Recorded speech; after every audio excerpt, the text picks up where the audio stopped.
What's going on, guys? I'm Mark Sanger from Techno Buffalo, and today we'll be comparing the two biggest Android phablets out in the market right now, the Nexus 6 and the Note 4, both featuring QHD resolution displays and top-notch specs, but which one is the better phone here? So that's what we're here to find out, so let's go ahead and see which phablet ultimately comes out on top.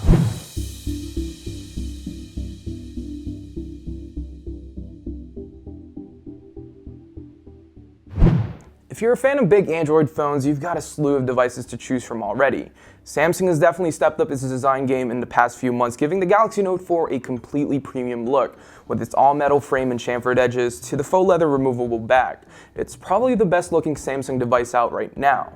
The Nexus 6, on the other hand, is just downright huge. It sports the same contoured aluminum frame and plastic back as the new Moto X, and it doesn't look quite as good as the Note 4, that's for sure. But it does have front-facing speakers, giving it an edge over the Note 4 in that department. While size is certainly a contributing factor to the handling experience, the design language plays a big role as well.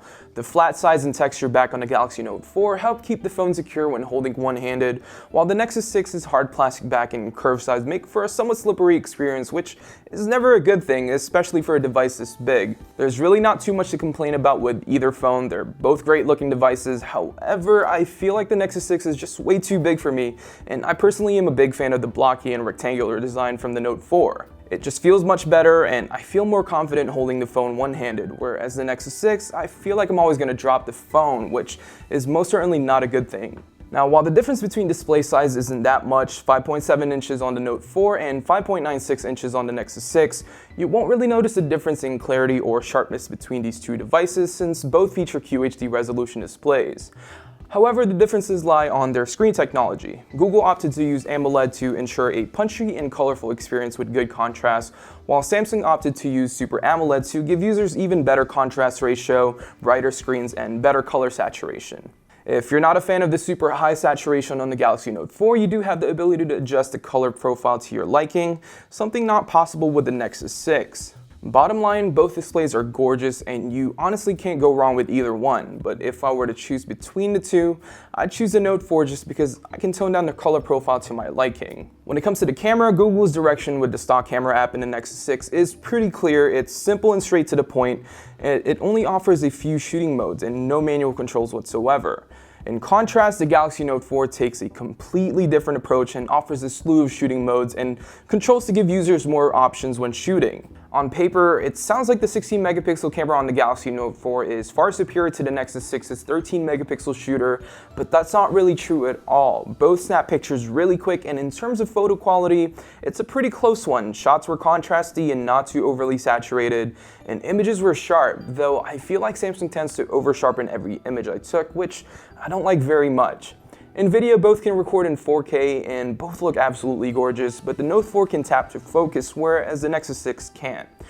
Why? I'm not exactly sure why, and that's a huge letdown for me. So if I were to choose between the two, I would have to pick the Note 4 over the Nexus 6, just because it offers more shooting modes and a more flexible experience over the Nexus 6. Open these two phones up, you'll find the same Snapdragon 805 processor, the same 3GB of RAM, the same Adreno 420 GPU, and the same size 3220 mAh battery.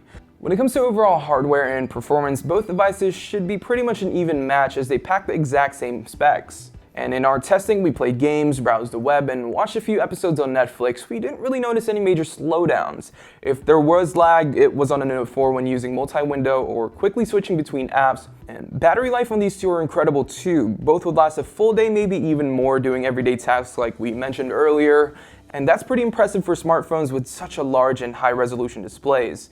Now, in terms of storage, the Note 4 has an advantage over the Nexus 6. It only comes in a 32GB model, which is expandable up to 128GB via micro SD card, whereas the Nexus 6 comes in 32GB or 64GB versions, but neither are expandable. Still, I think 64GB is enough for most people, and we do think that the Nexus 6 paired with Android Lollipop is just a bit faster thanks to its new ART runtime. Let me stop the video for a second, and I know we're talking about the Nexus 6 and Note 4, but LG is our sponsor this week, so we wanted to take a moment to mention the G3. The LG G3 is the latest smartphone in LG's award-winning G series. It now comes with a larger, clearer display, a laser-precise camera, and a superior smart interactivity. LG G3 is the first smartphone in the US with a Quad HD display and also the world's first smartphone with laser autofocus. If you're looking to get a smartphone for the next couple of years, the LG G3 is a great way to go. The major difference between these two devices are probably software. The Note 4 is still running Android 4.4 KitKat with Samsung's TouchWiz skin over it, while the Nexus 6 comes equipped with the latest OS from Google, Android 5.0 Lollipop. The Nexus 6 with Android Lollipop is just a beauty. One of the best things about Android Lollipop is the redesigned interface, what Google's calling material design. It's flat, it's colorful, and animations are everywhere. There are also some cool new features as well, like the ability to switch users and an improved notification system, something that the Note 4 doesn't offer. However, Samsung's TouchWiz offers a bunch of software features like multi-window, which allows two apps to run in split screen, and there are various emotions and gestures that makes the user experience even better, something the stock Android doesn't really offer. Now, the Note 4 also has the S Pen, which works almost like a mouse on your phone. You'll be able to do a lot of different actions like highlight a particular section of the website, which will translate that into text and give you the URL to that website. And you'll be able to type, cut, and copy easier, which is definitely an asset for power users. So if you want something simplistic and something that's not too flashy, the Nexus 6 with Android Lollipop is an awesome choice. You'll be able to receive the latest updates directly from Google the moment they become available, but if you're more of a power user and want something that'll change the way you work and you want to be able to do two things at once, then the Note 4 with TouchWiz is the way to go. Eventually, in the coming months, we'll see Android Lollipop hit the Note 4, which we can't wait to see. In the end, the Galaxy Note 4 comes out on top. It just offers more features than the Nexus 6, it has a slightly better camera, and I'm sure in the next couple of months when Android Lollipop hits this device, we'll be getting some of those sweet features as well, like priority mode, multi-user support, and even the new Android Art runtime. Now, the Nexus 6 is an awesome phone as well, but the Note 4 just ultimately is the better phone here. And with Android Lollipop coming in the near future, it should be even better. Anyways, that's it for this video, guys. If you guys want to see any other comparison videos, make sure to let us know in the comments down below. And as always, I'm Mark Linsanger from Techno Buffalo. I'll see you guys in the next one. Thank you guys so much for watching this video, and if you guys would like to see more, make sure to hit that subscribe button down below.